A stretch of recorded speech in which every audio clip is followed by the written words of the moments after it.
مثلا اليوم طبعا فكرة المقطع غريبة مرة قناتي. طبعا أول شيء اليوم راح أجرب معكم هذه الحلاوة الحامضة. طبعا أنا قد سمعت إنها مرة حامضة فأخذت كل النكهات، ما أدري وش نكهاتها، بس أنا رتبتها لكم بالدرجات. أحس إن هذا كذا، أحس إن هذا يعني عادية، بعدين هذا عادي الأخضر، وهذا أحسه مرة حامض أحس، فبيكون آخر درجة إن شاء الله. في اليوم راح أجرب معكم هذا الوردي وإن شاء الله يصير مرة حلو وبنفس الوقت حامض، لأن أنا مرة أحب الحامض. يلا نجربه مع بعض.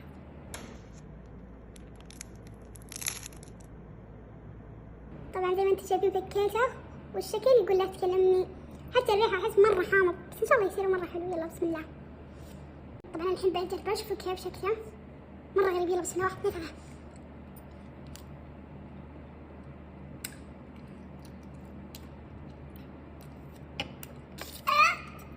أحبط. أو ماي جاد، أحس بحموضة شوي، بس شوفوا كيف،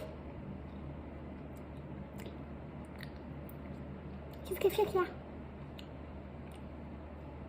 مرة كذا. بالبداية يجيكم عادي طعمه، بعدين تحسون بالنص حامض. طبعا صدق مرة حامض هذا، وأنا أقول أحس هذا أخف شيء، ما أدري إذا في فرق بينهم، بس مرة حامض، مرة حامض حامض حامض.